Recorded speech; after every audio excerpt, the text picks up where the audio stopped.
দিল্লির যন্তর মন্তরে বিক্ষোভে শামিল হলো আমসো। আসাম সরকারের উচ্ছেদ অভিযান সহ 7 দফা দাবিতে রাজধানী দিল্লিতে শান্তিপূর্ণ প্রতিবাদ আমসোর।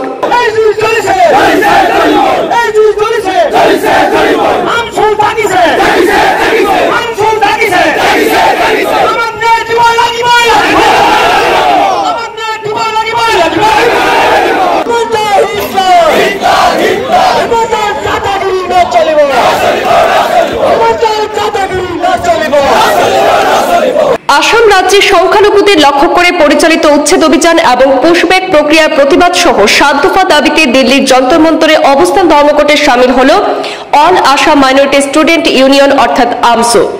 আজ বুধবার সকাল 11টা থেকে বিকেল 2টা পর্যন্ত 3 ঘণ্টা ব্যাপী এই শান্তিপূর্ণ কর্মসূচিতে দিল্লির আকাশ বাতাস জুড়ে শোনা যায় সংখ্যালঘু অধিকার এবং পুনর্বাসনের দাবিতে নানা স্লোগান।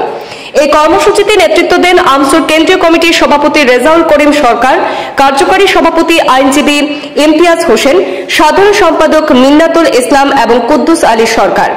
বরাক উপত্যকা থেকে নেতৃত্ব দিয়েছেন সাংগঠনিক সম্পাদক কাজী সাদিক আক্তার। আন্দোলনকারীরা জানিয়েছেন, আসাম রাজ্যে সম্প্রতি যেসব উচ্ছেদ এবং পুশব্যাক কার্যক্রম চলছে তা মানবিক দিক থেকে প্রশ্নবিদ্ধ।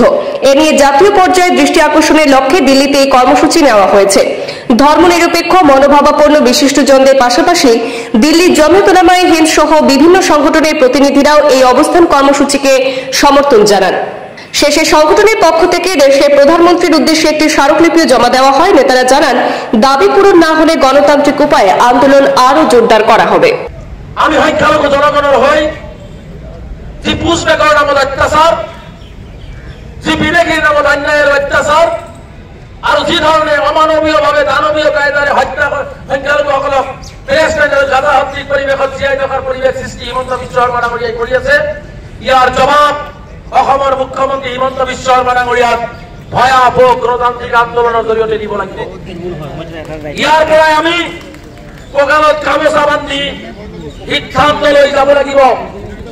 দিল্লীৰ লগতে ৰাজ্যৰ বিভিন্ন প্ৰান্ত, ভাৰতবৰ্ষৰ বিভিন্ন ষ্টেটত, আমি কলকাতা, মহাৰাষ্ট্ৰ, কৰ্ণাটক, গুজৰাট, উড়িষ্যা, মধ্যপ্ৰদেশ সকলতে আমি সামাজিক সংগঠন, ধৰ্মনিৰপেক্ষ ব্যক্তি, ৰাজনৈতিক অৰাজনৈতিক ব্যক্তি আৰু সংখ্যালঘু সংগঠনসকলৰ লগত ইতিমধ্যে কথা আৰম্ভ কৰিছো।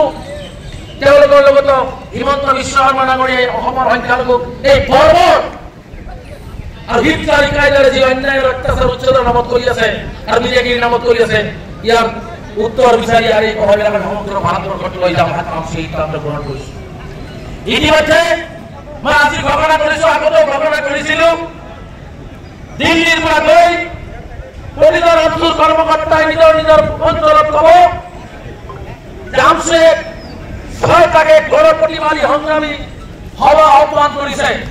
কৰিমগঞ্জ, ধুবুৰী, লখিমপুৰ, গোৱালপাৰা, নগাঁও আৰু আমাৰ দৰঙত এই গণসংগ্ৰাম কাৰ্যসূচীত স্বতঃস্ফূৰ্তভাৱে লাখ লাখ সংখ্যালঘু ৰাইজ ওলাই আহিবৰ কাৰণে আমি আহ্বান দিব লাগিব। বিকল্প ৰাস্তা নাই। গতিকে আমি যে আন্দোলনৰ কাৰ্যসূচী আমচুৱে গ্ৰহণ কৰিম, সেই আন্দোলনৰ কাৰ্যসূচীত সকলো আমচু কৰ্মকৰ্তাই সহযোগ কৰিবলৈ মই আশা ৰাখিছো।